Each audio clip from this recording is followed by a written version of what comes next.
બેઠા છો, સાંસદ સાહેબ પણ છે. સાહેબ, આટલો મોટો મારા વિસ્તારમાં કાર્યક્રમ છે. કલેક્ટર સાહેબ, પ્રાંત સાહેબ અને પ્રાયોજનાજી, શર્માજી, હું અહીંનો ધારાસભ્ય છું ભાઈ. મને કેમ કોઈ ફોન બી નહીં કર્યો, પત્રિકા નહીં, જાણ નહીં? ખુલાસો કરો. હું ધારાસભ્ય છું ભાઈ. આ મારું અપમાન નથી, મારી જનતાનું અપમાન છે. આ મારું અપમાન નથી. મને કોઈ કાર્યક્રમનો મોહતાજ નથી. મને પત્રિકામાં નામ આવે, મારી તકતીમાં નામ આવે તો જ ચૈતર વસાવા આવે એવું નથી. ચૈતર વસાવા નામ માટે હું નથી આવતો. મારા જનતાને મારા સરપંચે કીધું કે આટલો મોટો કાર્યક્રમ છે શિક્ષણનો, સાહેબ તમારે આવવું પડશે, એટલે મેં આવ્યો છું. અને કલેક્ટર સાહેબ, તમારી જવાબદારી છે, તમે વહીવટ છો, તમે મને ફોન કરીને જણાવો ને કાર્યક્રમ છે. મંત્રી સાહેબ ગાંધીનગરથી આવે છે, કઈ તકલીફ છે અમારાથી તમને? પ્રાયોજનાજી, શર્માજી, તકલીફ है आपको? તો કેમ ભાઈ તમે અમને જાણ નથી કરતા? કેમ આમંત્રણ નથી આપતા? તમારું વહીવટી તંત્ર હું ધંધા કરે છે ને બધું ખબર છે. હમણાં મોદી સાહેબ આવ્યા હતા, ખર્ચો થાય ભાઈ, 8-10 કરોડ રૂપિયાનો ખર્ચો થાય. તમે દેવ મોગરામાં ડેકોરેશન માટે કલેક્ટર સાહેબ 16 કરોડ રૂપિયાનો અમારા આદિજાતિ બજેટમાં ખર્ચો પાડ્યો છે. તમે ત્યાં મોદી સાહેબના મંડપના સ્ટેજ માટે 15 કરોડના ખર્ચા કર્યા છે. ટોયલેટ, મોબાઈલ ટોયલેટ માટે 2,40,000નો 2 કરોડ ને 40 લાખના તમે ખર્ચા પાડ્યા છે. નાસ્તા માટે 2 કરોડ ખર્ચા પાડ્યા છે. તમે ડોમ માટે 2 કરોડ ખર્ચા પાડ્યા, ચા માટે 2 કરોડ ખર્ચા પાડ્યા, બસ માટે 2 કરોડ ને 71 લાખ રૂપિયાનો ખર્ચો પાડ્યો. કેમ? અમે સવાલ પૂછીએ એટલે તમને નડીએ છે? તમારા મનમાં ધુમાડો હોય તો કાઢી નાખજો ભાઈ. બરાબર છે? આ જનતાના ટેક્સના પગારે આપણે બધા છે.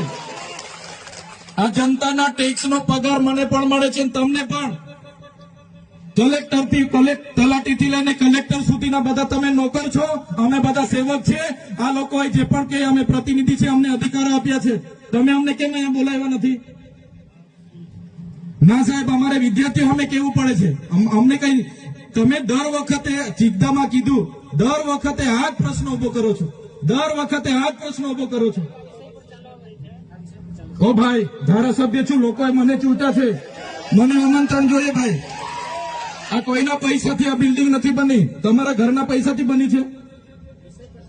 અરે વિષય પર તો મને આમંત્રણ કેમ નથી આપ્યું? મને જાણ કોઈ એક ફોન કેમ નથી કર્યો? કેમ ભાઈ? અમે ધારાસભ્ય ચૂંટાયેલા છે, લોકોએ અમને અધિકાર આપ્યા છે. અમારો અવાજ તમે દબાવવાની વાત કરો છો. અમને કેમ નથી આમંત્રણ આપ્યું? તમે તમારે આમંત્રણ આપવું જોઈએ ને અમને. ઓ ભાઈ, બંધ કરી દેવાડો, મારા અધિકાર છે ભાઈ. તમે લો આવો, બંધ કરી દે એટલે, બંધ કરી દે એટલે આમંત્રણ કેમ નથી? બંધ કરી દે એટલે, બંધ કરી દે એટલે, પણ બંધ કરી દો એટલે આમંત્રણ આપવું જોઈએ ને તમારે. અમને તમે આમંત્રણ કેમ નથી આપ્યું ભાઈ? અમે ચૂંટાયેલા ધારાસભ્ય છે, અમને એક ફોન કોઈનો આવ્યો નથી. કલેક્ટર સાહેબની જવાબદારી છે. આ કોઈના કમલમના પૈસાથી બિલ્ડિંગ નથી બની ભાઈ. કોઈ તો પછી પણ સાહેબ, અમે તમારી રિસ્પેક્ટ કરીએ છીએ સાહેબ. દરેક સરકારના કાર્યક્રમમાં હું હાજર રહી છું.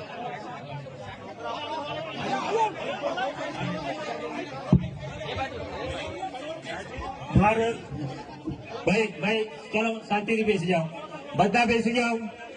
એ ભાઈ, બધા બેસી જાઓ, બધા બેસી જાઓ.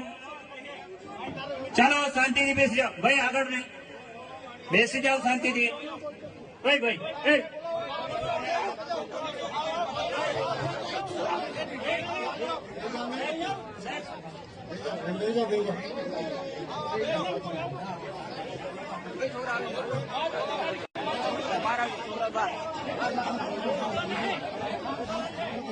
ભાઈ ચાલો ભાઈ, પોલીસ ડિપાર્ટમેન્ટ સાહેબ.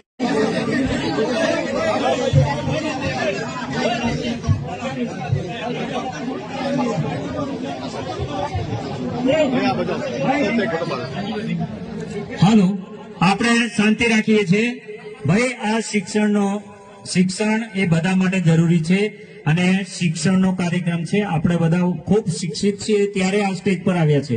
આપણે પણ એ જગ્યાએ હતા કે જે આપણા બાળકો બેઠા છે ત્યાંથી ભણતા એ આખો સમાજ આજે આ સ્ટેજ પર શિક્ષણ થકી આવ્યો છે.